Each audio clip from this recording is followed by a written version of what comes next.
Sunnahfollowers, protectors of the Sunnah, Sunnahfollowers, protectors of the Sunnah.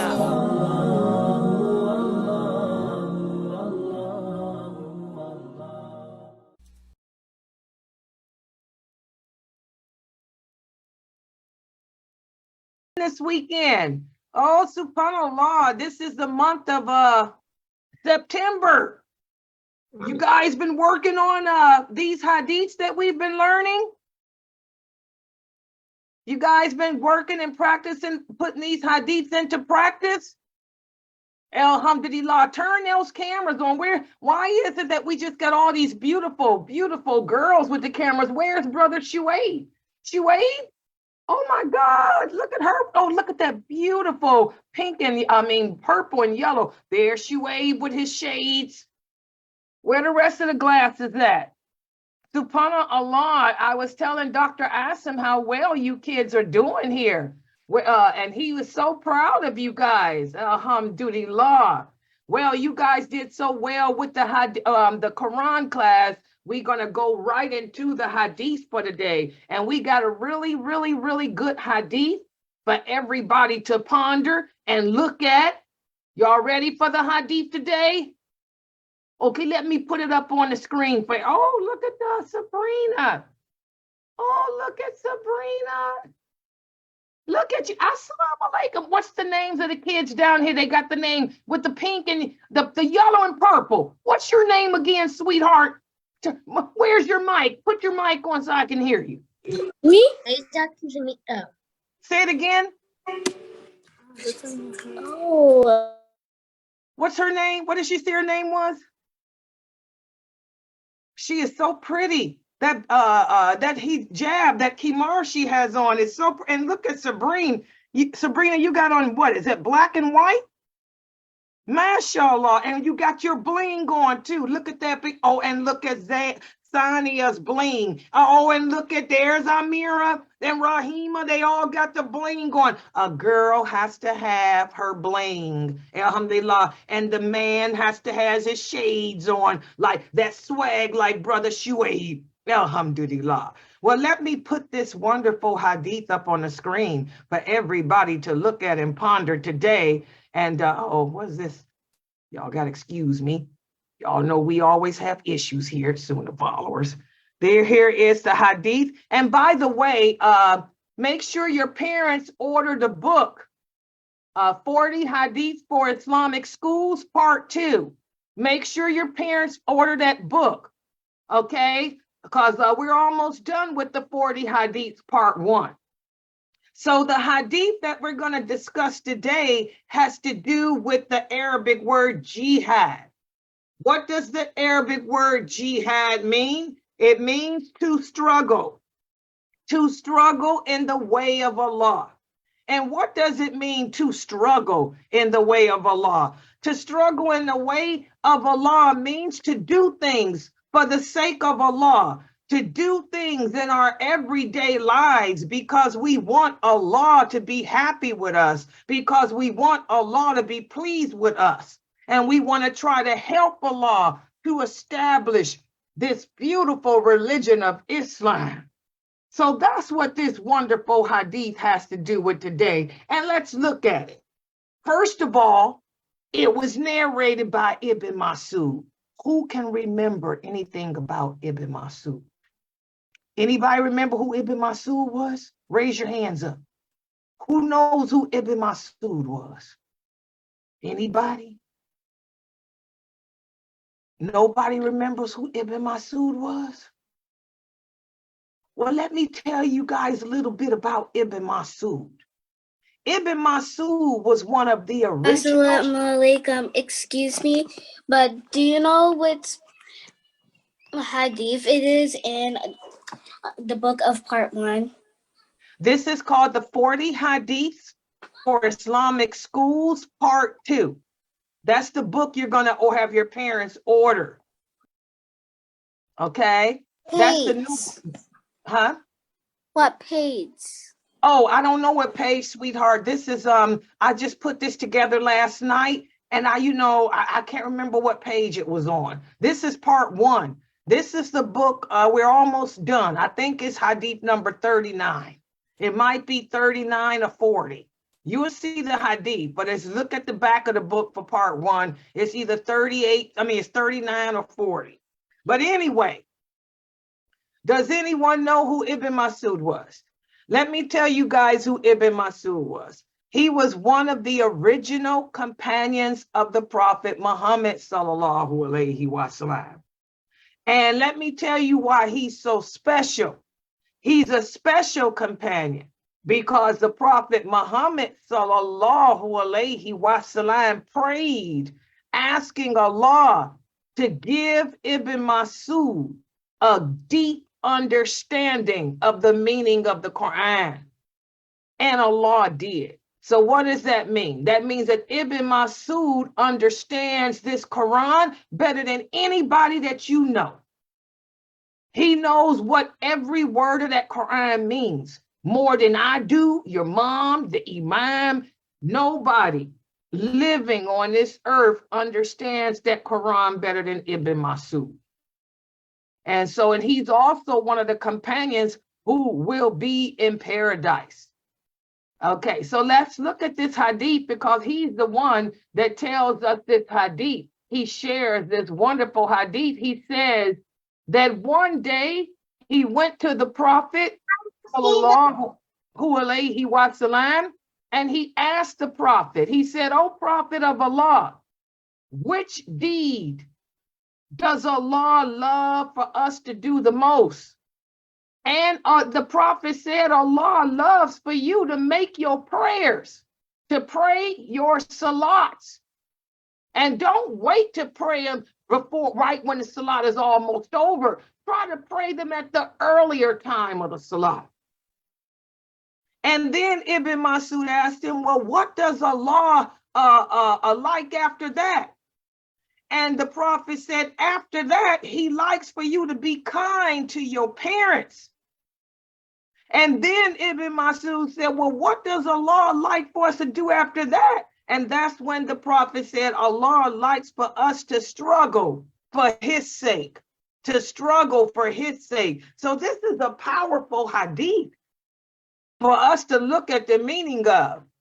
You all know that when every time that the time of prayer comes, for example, when you hear the adhan for dhuhr, you have from the time the adhan of dhuhr is called until the adhan of asr to pray dhuhr, because that's how merciful Allah is. Allah gives us from the adhan of dhuhr to the adhan of asr to make dhuhr. But some people might sit around and watch TV. Say, for example, you watching Thor. By the way, good movie. Say, for example, you're watching Thor. The adhan goes off for dhuhr, and you say, I'm gonna wait until Thor is over. The movie takes 2 hours. I'm gonna wait until the movie is over to make dhuhr. Well, you're not gonna get as much reward as if you had got up and made dhuhr right then. Does everybody understand? So Allah likes for us to pray the prayer at the earliest time instead of waiting until closer to the other prayers time. Now, if you're busy, that's different. But watching TV, you could put Thor on pause. You can pause him, get up, go make your prayer, and then come back and continue to watch. So Allah likes for us to make the prayer at the earliest time, not the later time. And we all know how important it is to be kind to our parents. Your mother asks you to wash the dishes. Go wash the dishes. In fact, it would be better if you wash the dishes without her having to tell you to do so. You know that your father and mother wants you to take the garbage out. It would be better if you took the garbage out without them having to ask. And also, it's always a good idea to ask your parents how they feel. Mom, good morning. Assalamu alaikum. Good morning, Mom. How are you? Assalamu alaikum, my boo. How are you? That's all being kind to our parents. Allah loves them. We help our parents and we're kind to them. And then when we speak about struggling in the way of Allah, that's doing things that may be hard for you to do, but you're doing them because you want Allah to be happy. For example, wearing this hijab. Sometimes the non-believers like to make fun of us because we have a hijab on, but we don't care. We're going to wear our hijab because Allah likes for us to wear it and Allah commanded us to wear it. So we go to school every day. We're the only Muslim in school with a hijab on. But we don't care what the other kids say about us. We don't care how they laugh behind our backs, long as they don't put their hands on us. Because if they put their hands on you, what do?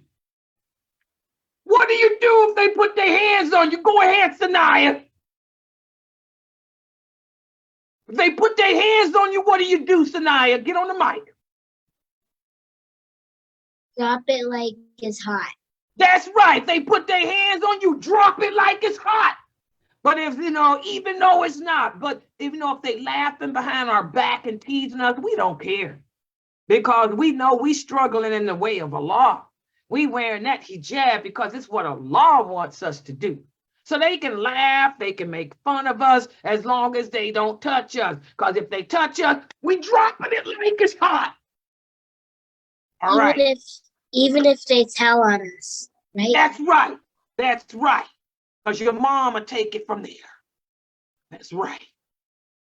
But anyway, so as Muslims, we have to understand that anytime we do the things that Allah wants us to do, and it's hard for us to do it, but we doing it because we want Allah to be happy with us and Allah to be pleased with us, that's struggling in his way. Does everybody understand what struggling in the way of Allah means? Because I'm ready to give y'all a quiz. Let's see if y'all can do better than your parents, because your parents can't never answer my questions in class. So everybody understand. Hey, Sister Amira and Rahima, do you struggle in the way of Allah? Tell us something that you do, that's hard to do, but you do it because you want Allah to be pleased with you. Yes. Go ahead, tell her, give us an example. Tahira, can you give us an example of something that you do that's hard to do, but you do it because Allah wants us to do it and it makes him happy with us? Besides the hijab. Fast the month of Ramadan. Whoa, she got a big one. That's the hardest thing for most children to do, is fast the month of Ramadan.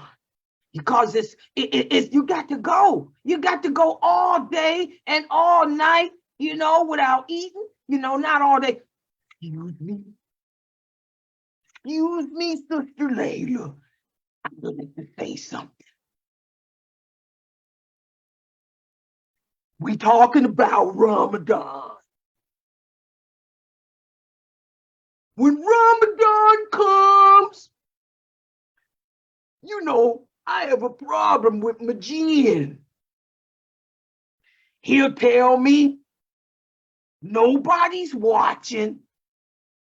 I can go hide in the closet, make me a peanut butter and jelly sandwich, and hide in that closet and eat it. But I don't do that. I don't break my fast, Sister Layla, because I know that Allah wants us to fast. So when those chins try to tell me to break my fast with that peanut butter and jelly sandwich, you know what I do, Sister Layla? I drop the sandwich like it's hot, because it is. I don't eat it. So that's a struggle. That's a big struggle for me. Sister Layla, I got fur. You see all this fur on me? It's hot in the summertime. It's hard to go without water and milk. You know I love milk. It's hard to go without milk all day, and it's hot. But I struggle with it, and I go without it because I want to learn to be happy with me. So I struggle during Ramadan. Thank you for allowing me to share. Yeah, well, thank you for sharing that with us, Mr. Kitty. So, like Tahira said, that's a hard thing to go in the summertime, to go to school, and all the kids is eating and drinking. You got to go without it. But you do it because Allah wants you to fast for his sake. That's struggling in his way. You got another example for us over there, Rahima and Amira? What's another example of struggling in the way of Allah? I saw those hands go up. What about you, Brother Kaleem? You got an example of something that you do that's hard to do, but you do it because you want Allah to be happy. Go ahead, Sanaya. Share with us. When you're tired and it's time to pray, and you really just want to go to sleep, but you have to pray. MashaAllah. Another good example, guys. You tired. Want to go to bed. And go to bed, you gotta make Isha first. It's hard to make yourself stay awake to make Isha, knowing that you got to get up for Fajr and get up and go to school. So that's struggling. But you stay awake. You make yourself stay awake because you want Allah to be happy with you. That's another example of struggling in the way of Allah. Good job, Sanaya. Who else had an example? Go ahead, Shuaib. Go ahead. Shuaib, turn your mic on.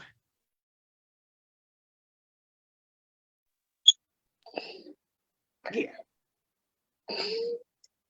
You got an example of struggling, doing something that's hard to do, but you do it because you want Allah to be pleased with you? Go ahead, Shuaib. Cooking for your mom. It's hard for you to cook. It's probably hard for you to cook because you can't reach the stove. That's a good example. Look at Shuaib. He can't reach the stove. But he gets up every morning to make his mother a little bit of oatmeal. So even though it's hard for him to stand up and reach the microwave, because he can't reach the stove, so he tries for the microwave, that's hard too. He can fall and hit his head on a piece of cornbread that was left there last night by his father. But he gets up and tries to make that bowl of oatmeal for his mother because he knows Allah would be pleased with him, because Allah said to be kind to your parents is important. That's a good example of struggling in the way of Allah. Who else got another example? Go ahead, so Brother Kaleem.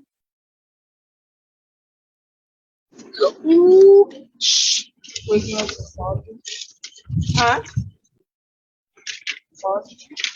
Talk about. What did he say? You have to wake up for Fajr. Oh, God, yes. That's the biggest struggle of all, having to wake up for Fajr. Look, he still looks sleepy. I want everybody to take a look at Brother Kaleem. Let me show you something. How you do that? Look at him. Don't he look sleepy? That's because he had to get up for Fajr this morning. He had to get up for Fajr.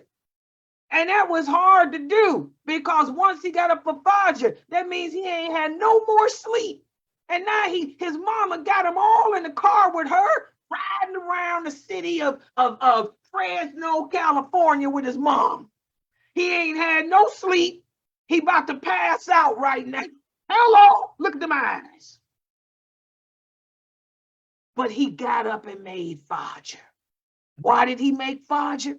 Because he said, Allah loves those who tell their beds, you can just sit here. I'm going to pray to my Lord. And he wants to be in paradise. So he said, forget that bed. I'm going to wake up, make Fajr, even though I got to rip and run with my mother all day. That's called struggling. He struggled in the way of Allah. He did something hard because he wanted Allah to be pleased with him. He wants paradise. Good job, Brother Kaleem. What about iPad sisters? This beautiful sister with the yellow and purple on. Give us an example of struggling in the way of Allah. Go ahead.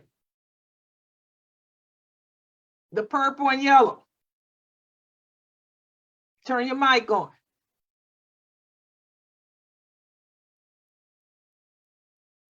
She can't, no mic. Okay, Sister Sabrina, you got an example for us?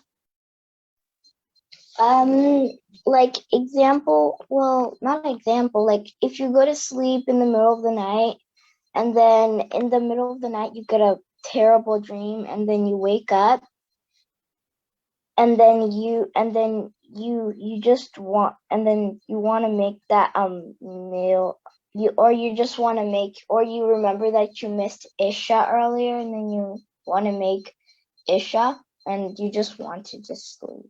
Okay, yes, that's another example. She's waking up out of her bed because she knows she's got to make Isha. That's a good example of struggling in the way of Allah. So a lot of us do struggles. A lot of us make sacrifices for Allah. So I want to ask y'all a question here. When we hear the word jihad, a lot of people don't understand what these Arabic words mean. They think jihad means pick up a weapon and hurt somebody. Are there other forms of jihad that don't involve hurting people based on what we just learned? What y'all think? Do I have to pick up something and hurt somebody to do jihad for Allah, to struggle for Allah? Because that's what jihad means, to struggle. Exactly. Good job, Sanaya. We ain't got to pick up no weapons to struggle for Allah.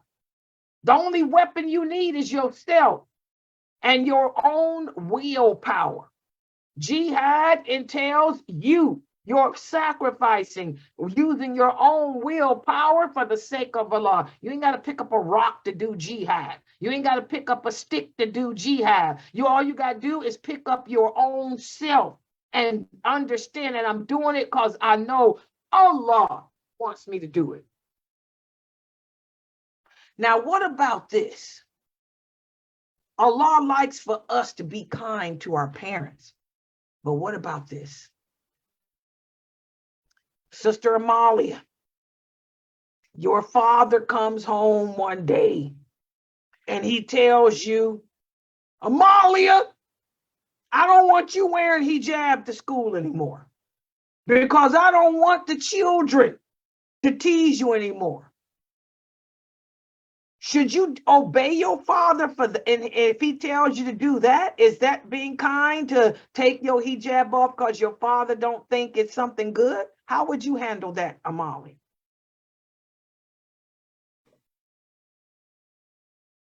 I would say no. Why? Because I'm not good. Allah said to put your hijabs on. So would you talk to your parents about it? What? Would you talk to your parents about it? So if your father came home and said, Molly, I don't want you to wear hijab anymore, would you talk to him about, what would you say to him? I say, Allah said to keep your hijabs on wherever you go. So you would remind your father that Allah said to keep it on. What about you, Amir? Go ahead.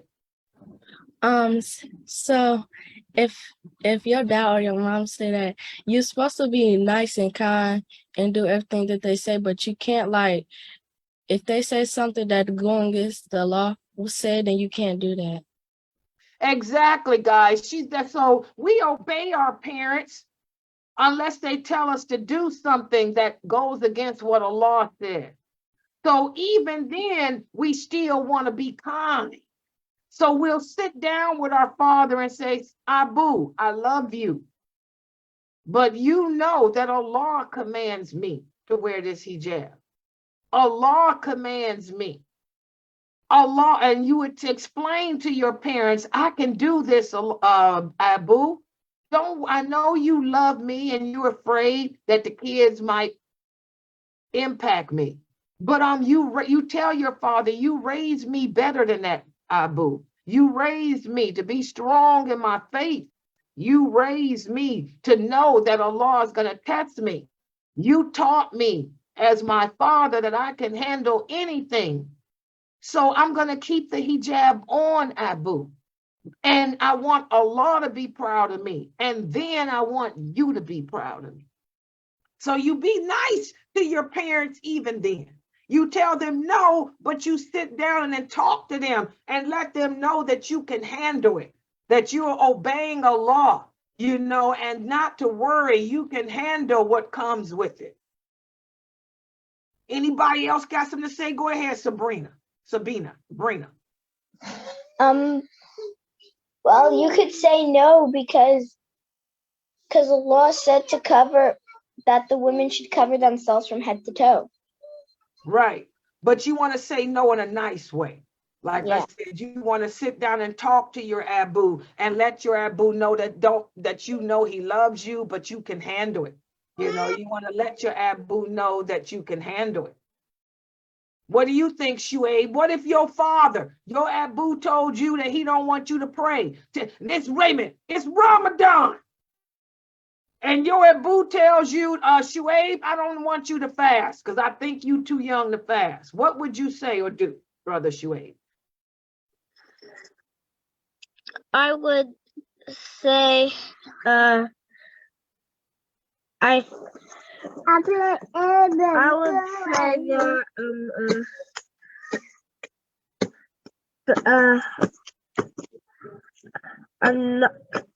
I'm not too young to fast. Yeah, so you would let him know. What would you do to Hira if your Umi, or no, that Fresno, your great grandmother came crawling through the door with her cane and her depends, and she said, Hira, I don't want you fasting. You feel me? I think you too young. You feel me? What would you say to your grandmother, Tahira? You feel me?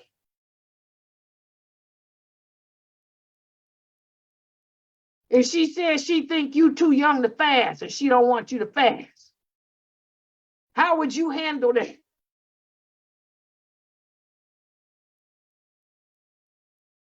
I'll say I'm not too young to fast, and I'm just practicing. Good. And you'll be nice to her, right? Because she carries a laser, or what you call that thing, a taser, and she might, tase you to death. So you got to be real nice to her because she's scary.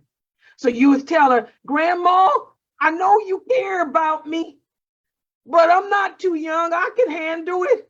I'm doing it for Allah because you taught us, Grandma, you taught us to put Allah first and foremost.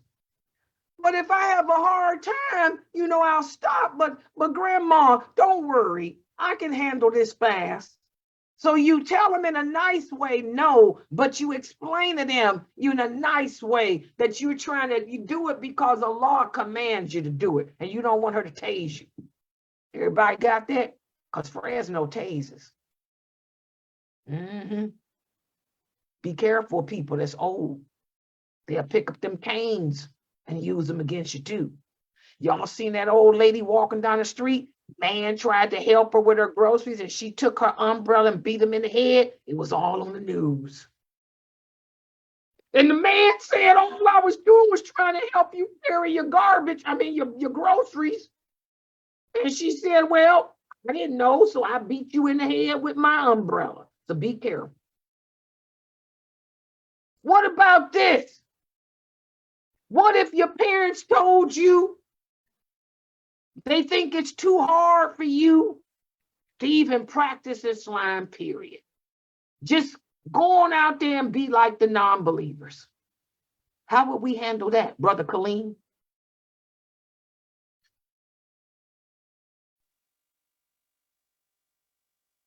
Can't hear you. What happened? We can't hear you. Your mom got her taser on hold. I would say I can't do what told me because just said only do what your parents say as long as it doesn't go against what he told us to. Exactly. Y'all hear him? He's a little bit older. So he would just tell his parents, look, I can't agree with you on that because I'm a Muslim. You raised me to be that way. And I have to practice my deen. But I still love you. You still my father. You still my mother. I respect you. But I'm not going to turn away from my Lord. We talked about the prophets of Allah. Ain't that what Abraham did? When Abraham's father told him to not practice that religion, what did Abraham do? Can anybody remember? What did Abraham do? Go ahead, Amira Rahima, go ahead. They was building sculptures and stuff, and he went and he had got this big old axe, and he had tore them all down except for the big one, but he put it like on the hand thing. Exactly. Look how Abraham did it. His father ordered him to worship the idols. Abraham didn't do that. He took an axe and beat the idols and broke them and put the axe in the big idol's hand and said, look, father, I didn't do it. The big idol did. And that made the father realize how stupid it was for the parents to believe that the idols could talk. So we, even if our parents tell us to not practice the religion, we say no, but we do it in a nice way. We show respect to them in a nice way, but we put Allah first and foremost, even over our parents. A lot of people say, Sister Layla, do I do things to please Allah or do I do things to please my parents? What would you guys say? iPad? Go ahead with the sister with the yellow and purple. If somebody said to you, and can you answer the question, do we do things to please Allah or to please our parents? Go ahead. Take your mic. Shuaib? Amalia? Do we do things to please Allah or to please our parents? To please Allah? Yes, because when we please Allah, we're also pleasing the parent. Because Allah commands us to be nice to them. So if we do everything to please Allah, in turn, we're making everybody else happy too. Because Allah teaches us to be kind to our parents, be kind to our neighbors, be kind to our family members, be kind to ourselves. So we're going to do everything because Allah said do it, and in turn, everybody is happy. Brother Ammar, you want to share? Go ahead. I was gonna say what she said. Good job. Okay, so everybody understands this hadith. It's all about struggling in the way of Allah. And sometimes it's a struggle. It's a struggle. It's hard to obey our parents all the time. Because sometimes the parents will tell us to do things we don't want to do, like take the garbage out, clean the kitchen up, clean up your bedroom. But we do it because we want Allah to be pleased. All right, you guys did pretty good with this hadith. So remember, who is our examples? The prophets of Allah. They are our examples in behavior. And today we're going to continue with our story of Prophet Solomon. In fact, today we're doing episodes 17 and 18. And I want you guys to take a look at this because I have a lot of questions. This episode, these 2 episodes of Solomon are very powerful. I'm going to show you all the questions we got here that I want y'all to keep your eye on the answers. Very good episodes. We're going to talk about, I want y'all to pay attention to what the enemies of Solomon accused him of, because Solomon has a lot of enemies. All the prophets had enemies. I mean, whenever you teaching the truth, there's always going to be enemies. I want y'all to pay attention and see what those people accused Solomon of. Also, I want y'all to watch the movie and be able to answer how Allah defended Solomon against what the people accused him of.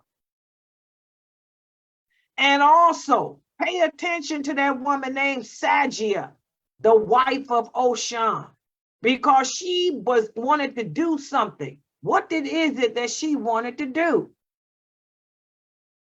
And also, the movie is going to take us back to the Queen of Sheba. While Solomon was dealing with his issue, I want you guys to pay attention and be able to tell us what was going on with the Queen of Sheba. And also, Solomon had a love for a certain part of his army. I want you guys to know who he loved the most of his army. And also, some horses got to doing a dance. Yeah, horses like to dance. When Solomon watched the horses do a dance, he forgot to do something. What did he forget to do? And what did he do to the horses as a result? And also Bilqis, the Queen of Sheba. She was very unhappy. She was very sad. And she asked her men to do something for her.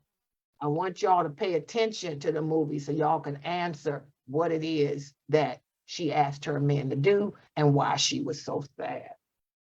So those are 10 questions that we're going to have for these 2 episodes of the story of Prophet Solomon. For those of you listening on Facebook, you're going to have to join us in the Zoom room to watch the movie, because I can't broadcast the movie on Facebook because of copyrights. So join us in the Zoom room, and then I'll log back in on Facebook to let you guys see what the answers are to those questions. So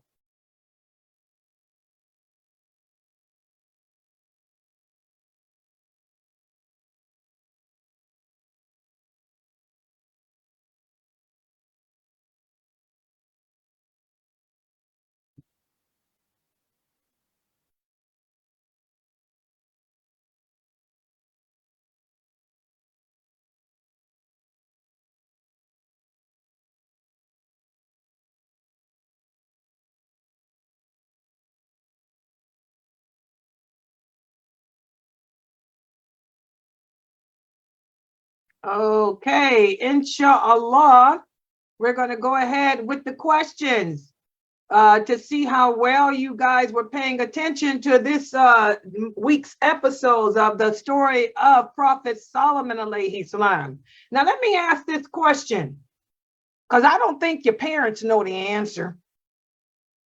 Was Solomon a prophet or a messenger? Can anyone answer that? Put your hands up. Was he a prophet or a messenger? Go ahead, Brother Ammar. He was both. Okay, you said he was both. Okay, what, anybody else with a different answer? Go ahead, Sania. I can't hear you. Was he a prophet or a messenger? A prophet. Okay, anybody with a different answer? Okay, the correct answer is he was a prophet. He was not a messenger. Yes. Good job, Sania. And this is the same question I'm going to ask your parents, and watch all of them get it wrong too. Just chip off the old block. Okay, but Prophet Solomon was a prophet. He was not a messenger.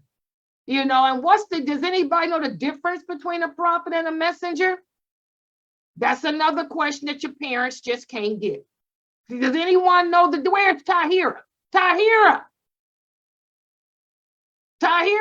what's the difference between a prophet and a messenger? Where's Tahira? She left out for the movie. See, Fresno done corrupted my girl. My girl is just like her grandmother, running around, taking care of business instead of taking care of the business of the dean here. Where'd my baby go? Where's my baby Tahira? Oh, she's gone for real. Fresno, what did you do to her? My Girl, I baby. ain't do nothing to the girl. Where you at, Tahira? Sister Amira Rahima, this is Tony's kids. Your mother does pretty good on the quizzes. What's the difference between a prophet and a messenger?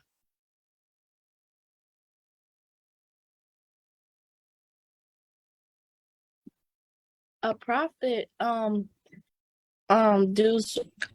if Allah says something and says something to the prophet gonna do it right away.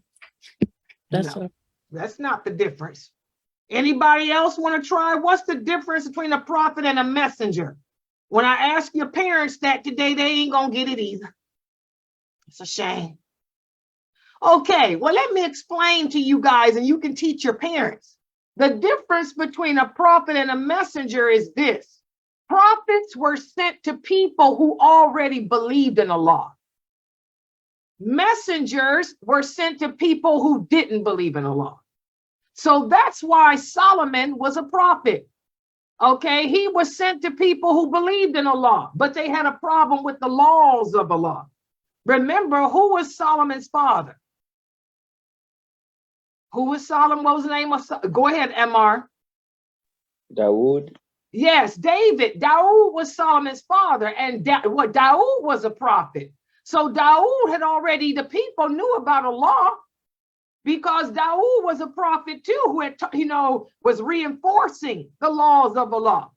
Solomon inherited his father's kingdom. He became the ruler after his father, and he was also inherited his prophethood too.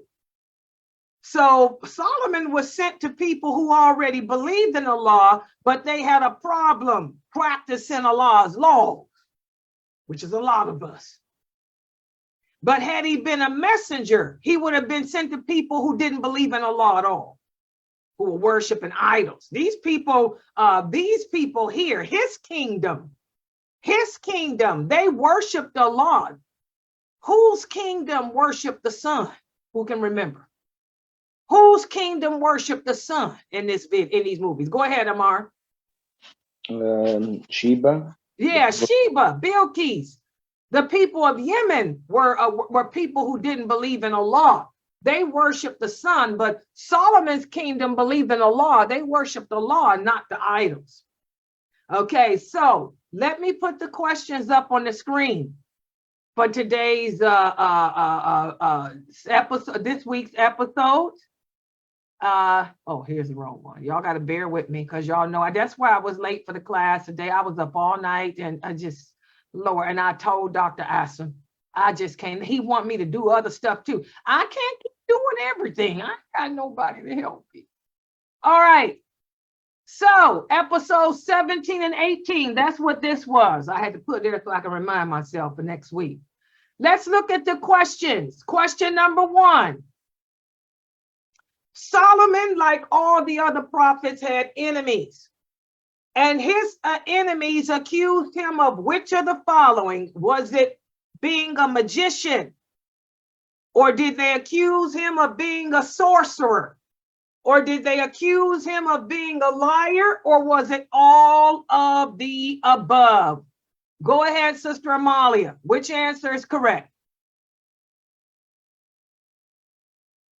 Get on the mic. Being a sorcerer? Excuse me? Okay. She said being a sorcerer. Okay, is there anybody with a different answer? Look at the question. The enemies of Solomon accused him of which? Being a magician, a sorcerer, a liar, or all of the above? Let's see. Let's call on Brother Mustafa. Which is the answer, Mustafa? All of the above. Okay, Brother Mustafa says all of the above. Is there anyone with a different answer? Mashallah, Brother Mustafa is correct. Good job. They accused him of all of these things. Some of the people said, oh, he's a magician. He's doing magic. Hey, look how he's got the jinn listening to him. That's magic. Then some of the people accused him of being a sorcerer. Oh, he cast a spell over him. Then a lot of the people said he's a liar. He's a liar. Everything he's telling us is a lie. So they accused him of all these things. And by the way, all the prophets of Allah, it seemed like were accused of these things. And let's look at the next question. How did Allah defend Solomon and bring justice to him after these accusations? All these accusations that the people made, what did Allah do? How did Allah bring justice? Let's see, or defend him. Because that's the thing, people talk about us and make fun of us, but Allah is our defender. Go ahead, Amalia. How did Allah, let me read the answers. Which one is the correct? How did Allah defend Solomon, give him justice? Did the people speak up for him? Did the animals speak up for him? Did the insects speak up for him? Or is it all of the above? Who has the answer? Raise your hands. How did Allah defend Solomon against the lies? Sania, go ahead. Did the people speak up for him? Did the animals speak up for him? Did the insects speak up for him? All of them. Go ahead, Sania. The people speaked up with him. Exactly. The people spoke up. When they stood outside calling him a magician, a liar, and all of that, the people spoke up for him. So that's how Allah was able to defend him. Allah was able to defend him through the people. He allowed the people to speak up. Good job. Let's look at the next question. Y'all seen the man, his biggest enemy was a man named Oshan. And Oshan was married to a woman named Sajia. And this woman was crying because she wanted to do something so badly that she couldn't do. What was it that she wanted to do? Was it pray at the mosque? Was it kill Solomon? Was it dance with the women? Or did she want to have dinner with her family? Let me see. Sister Amira and Rahima, go ahead. Pray at the masjid. Mashallah, that's the correct answer. That's what she wanted to do more than anything. More than anything, because she believed in Allah. She believed in Solomon. But her husband didn't like Solomon. He was a hypocrite. Her husband was a hypocrite. And he wouldn't let her go and pray with Solomon. But that's something that she wanted to do. And let's look at the next question.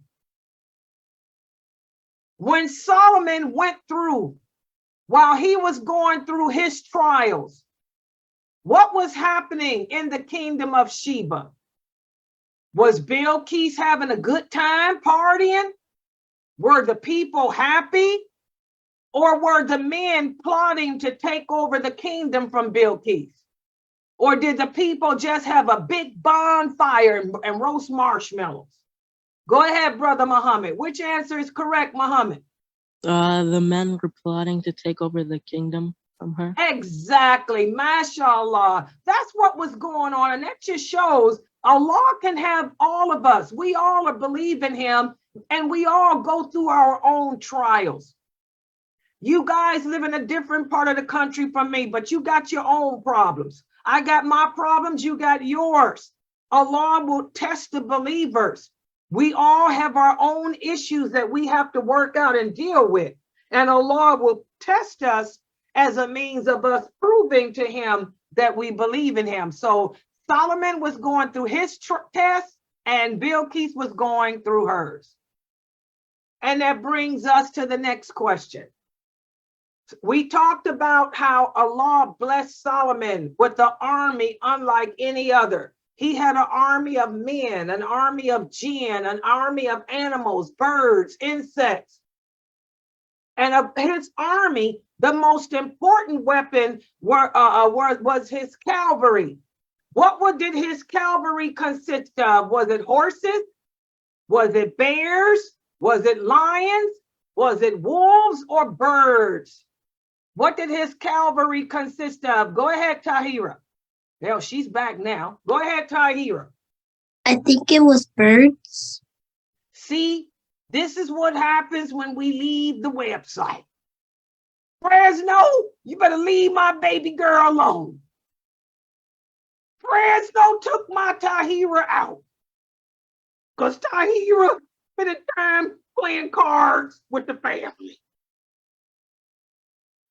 Look what happened. In the blink of an eye, my baby didn't see the movie and didn't know the answer.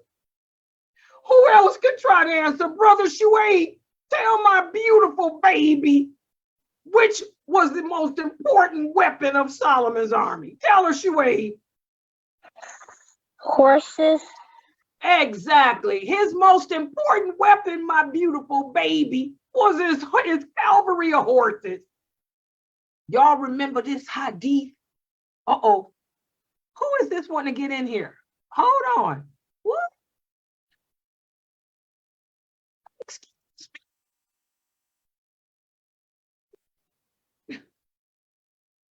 Mr. Layla? Assalamu alaikum.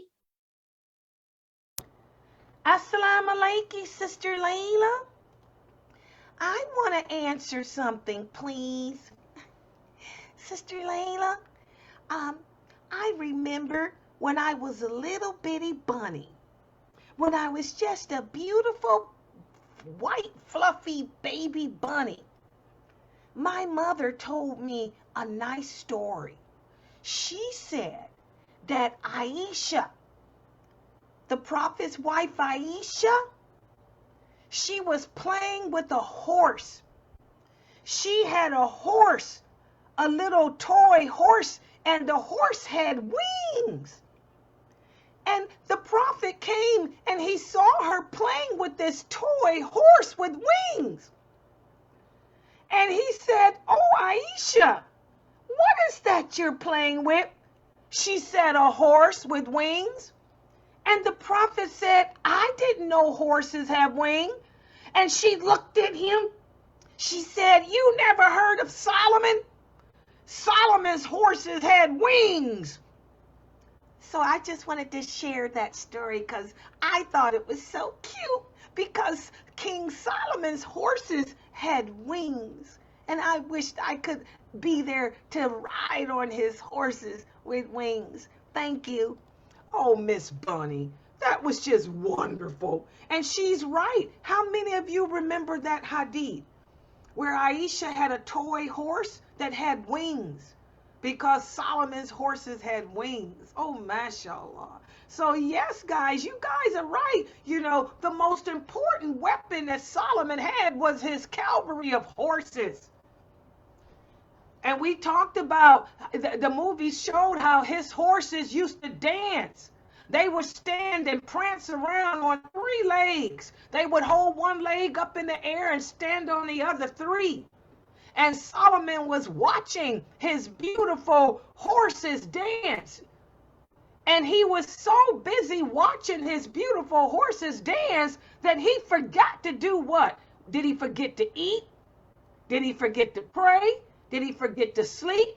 Did he forget to take a bath? Or did he forget to talk to his people? Let's see who can answer that. Let's call on somebody that didn't give an answer yet. Sister Sanaya. Go ahead, Sania. Sania. Solomon was so busy watching the horse dance that he forgot to do which of those things? Sania, go ahead. Forgot to pray. Exactly. And this is what we talked about earlier today. Life gets that way. Sometimes we can get so caught up in life that we forget to pray. It's a struggle. We struggle every day to make our prayers on time. But if you make them on time because you want Allah to be pleased with you, then that's the best deed you can do. So Solomon, he was so caught up watching the beautiful horses dance that he forgot to pray. And that brings us to the next question. What did Solomon do to the horses as a result? Did he slaughter them or did he set them free? Who can give us the correct answer? Go ahead, Brother Ammar. He slaughtered them. He slaughtered them. Now, does that sound kind of mean to you guys? It's not really a bad thing. You want to know why he slaughtered them instead of setting them free?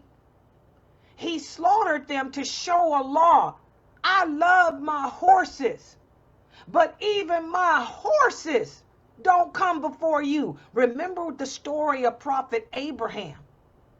When Allah told him to sacrifice his son Ismail, he didn't. He was going to. But he was doing it to show Allah that Allah comes first. Well, Solomon remembered this.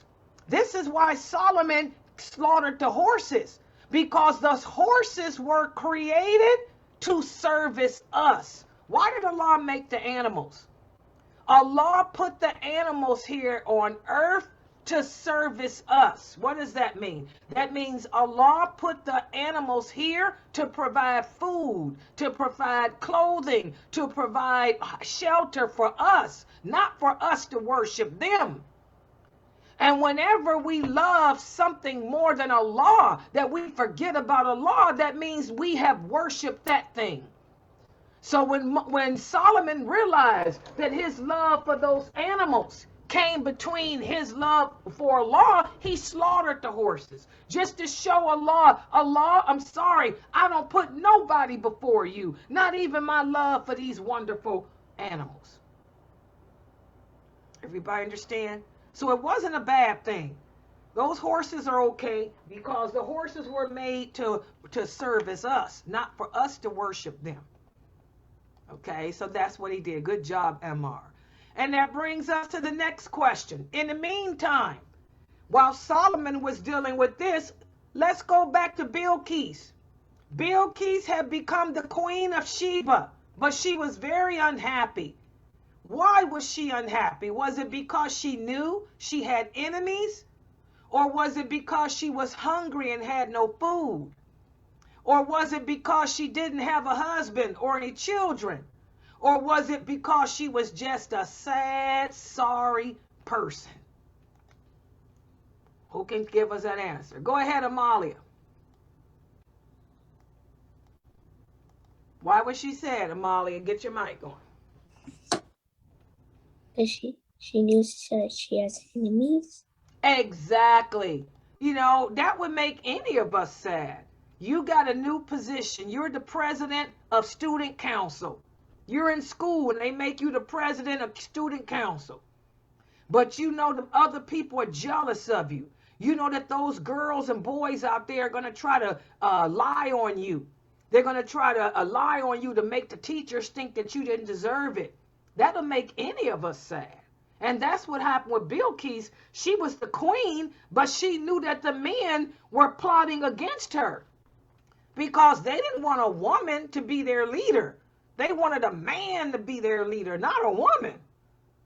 So she was very, very sad because she knew she had to watch her back the same way we have to watch our back around the non-Muslims in school. And then this episode ended with Bilqis ordering her men to gather something for her. What did she order her men to gather? Was it knowledge of the poor people and she wanted to know the state of her kingdom? Or did she order them to gather some gold and food for her? Or did she order the names of the men who were trying to kill her? Or did she order them to get her the names of the women who were not married? Let's see. Sister Asma, go ahead. The Asma? knowledge of the poor and state of her kingdom. Exactly. That shows how intelligent she was. Even though she knew that the men were plotting to kill her because they didn't want a woman to be their ruler, she was so concerned, with the kingdom that she told her advisors, go get me a list of all the poor people so I can hand them food.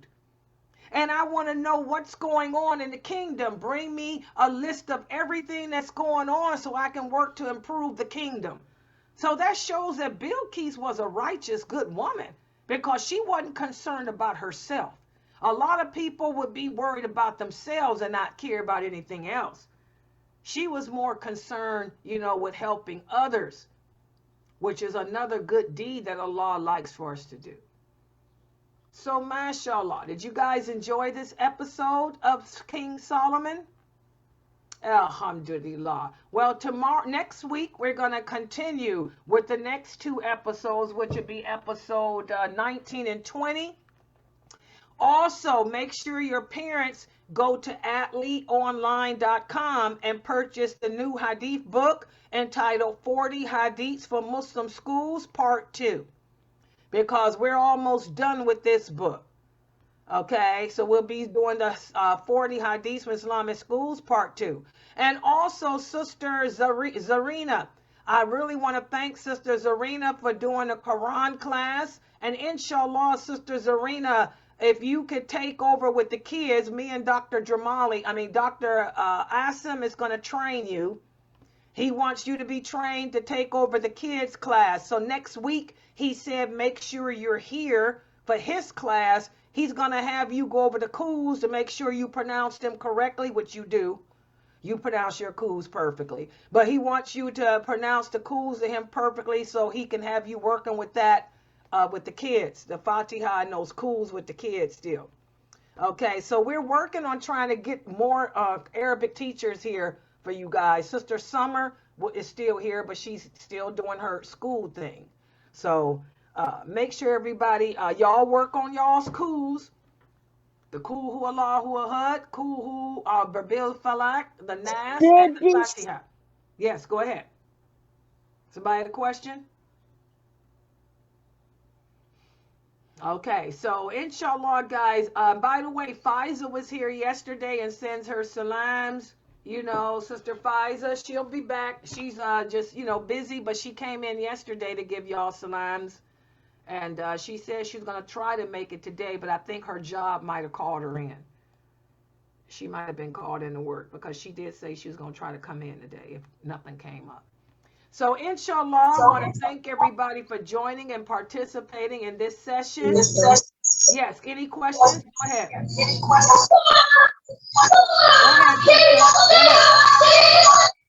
Go ahead. Tablet. Go ahead. What's your question? The yellow purple. Go ahead. What's your question? What? What's your question? Hi. My question is, at what age do you have to fast? At what age do you have to fast? You need to start fasting when you're 7 years old. Yes, you should be fasting now. Yeah, this Ramadan, make sure you fast. If you're 10 years old, your parents have to make you fast. Yes, but you should be trying to fast at the age of 7. Yes, Sister Sania, you have a question too? No, it's just something to say. What is it? Go ahead. Next Ramadan, I'm going to be 7. Yeah, well, you can start fasting. You can do the whole day like I did. I was fasting at the age of 6. You know why I love Eid? Because last Eid in August, we had so much fun. It was really the best day ever. We got so much stuff. And then last Friday, I got lots of candy, and we even visited and then we even met someone new. Good. Alhamdulillah. Ramadan's a good time of year. Hello. Make sure I want all my kids in here to be fasting. Every single one of you. And I don't want to hear no half day. All y'all can do full days. Yes. Any other questions? Go ahead, Shuaib. I started praying when I was 2 years old. I know you did. That's how you know how to recite that Quran so well. That's why I say it ain't no half stepping during Ramadan either. Y'all gonna be fasting the whole day. Because y'all can pray, y'all can fast. Hello. Any other questions or comments? All right. Okay. Well, make sure that you guys practice on your 4 coups. Dr. Asa might pop in next weekend to test y'all to see where y'all are too. Because he's trying to keep an eye on the Quran in Arabic here. Okay. But Sister Zarina can inshallah work with you guys. She's going to help work with you guys with Sister Summer, inshallah. Sister Rukai, are you in here? The Bint Muhammads? Are any of the Bint Muhammads here? Y'all remind me to talk to the Bint Muhammads too about this. All right, so for those of you listening on Facebook, I'm getting ready to close out. Don't forget we have my class. The Tawheed class will be continuing the topic on the prophets and messengers at 6 p.m. Subhanakallahumma wa bihamdika ashhadu an la ilaha illa anta astaghfiruka wa atubu